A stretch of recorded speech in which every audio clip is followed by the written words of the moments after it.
Hello friends. आज हम बात करेंगे माइक्रो इकोनॉमिक्स की। अब तक जो स्टडी करी थी वो थी मैक्रो इकोनॉमिक्स के बारे में, और आज बात करेंगे माइक्रो इकोनॉमिक्स की। तो देखो, मैक्रो इकोनॉमिक्स क्या होता था। मैक्रो इकोनॉमिक्स के अंदर हम ग्रुप स्टडी करते थे, मतलब होल इकोनॉमी की स्टडी करते थे।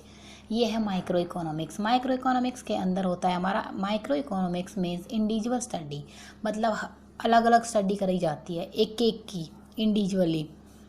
We have unlimited wants and have limited resources, so satisfaction the only limited wants।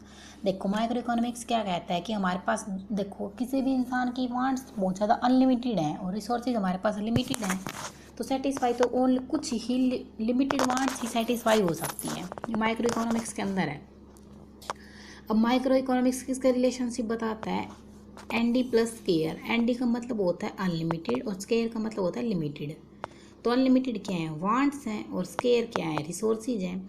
तो दोनों को मिला के अनलिमिटेड वांट्स, दोनों को मिला के ही हमारा क्या बना है? ये माइक्रो इकोनॉमिक्स है। ठीक है। अब आता है इकोनॉमिक्स क्या होता है। इकोनॉमिक्स क्या होता है? Economics is a science which studies human behaviour as a relationship between ends and scarce resources which have alternated uses. देखो, किसके बारे में स्टडी करता है? वही रिसोर्सेज के बारे में स्टडी करते हैं। रिसोर्सेज क्या है हमारे? अनलिमिटेड ना लिमिटेड रिसोर्सेज हैं, वांट्स ही हैं हमारे unlimited. The use of allocation of scarce resources to produce goods and services have to be such a would maximise satisfaction. क्या कह रहा है? जितने रिसोर्सेज हैं हम उससे ही प्रोड्यूस करते हैं, उसी से अपने वांट्स को सेटिस्फाई करते हैं।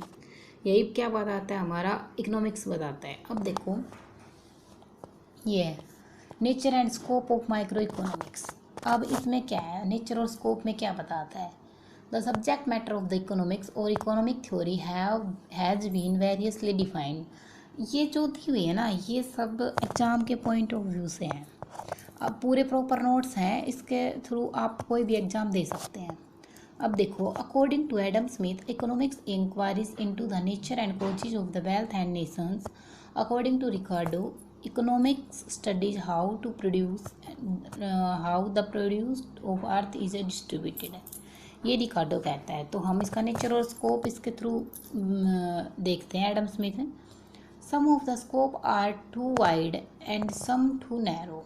देखो, इसका स्कोप बड़ा भी होता है और छोटा भी होता है। In other words, what is the scope and subject matter of economics can be better known by the spelling out the questions. Economics by have been asking the basic economic problems they have been concerned with। यही कह रहा है कि हमारे पास इसका scope narrow भी हो सकता है, इसका स्कोप वाइड भी हो सकता है, सारे रिसोर्सेज के ऊपर डिपेंड करता है। अब है ये, देखो, इसमें कहा है, मतलब जैसे ही हम एग्जाम के पॉइंट ऑफ व्यू से पढ़ेंगे तो कहता है कि 6 क्वेश्चन है जो पुटअप करे जाते हैं अलग अलग इकोनॉमिक्स के थ्रू।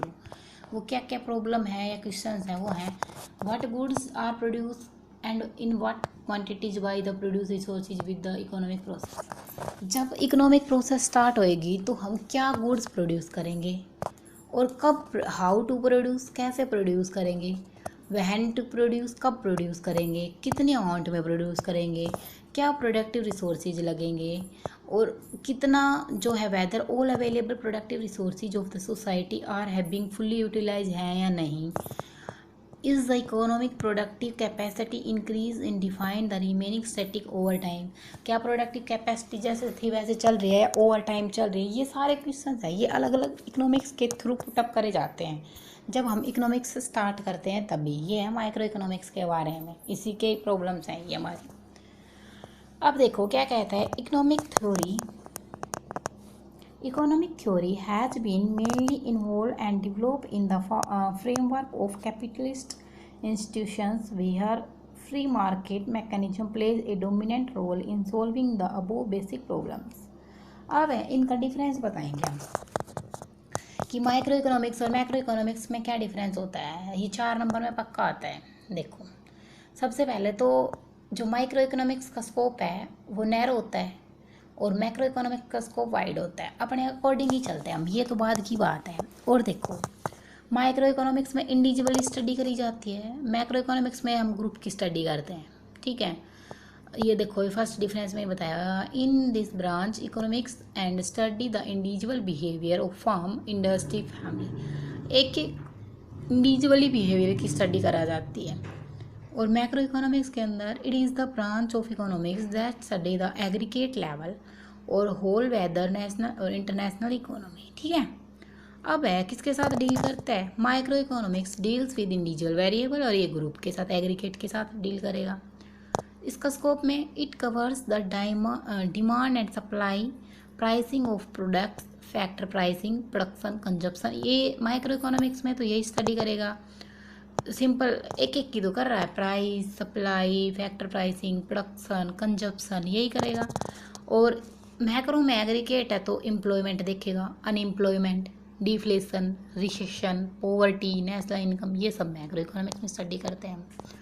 तो बेसिक बहुत सारे डिफरेंस हो जाते हैं जो हम खुद ही बना सकते हैं। माइक्रो इंडिविजुअल की बात है, इंटरनल इश्यूज होते हैं, और मैक्रो में हम सारे एक्सटर्नल इकोनॉमिक इश्यूज देखते हैं। लिमिटेशंस क्या होती है इसकी, this is true for individual case, not whole economy, sometimes more assumption is not true in real sense. सही कह रहा है कि जो सारी अजम्पशन है वो सही नहीं होती है रियल केस के अंदर।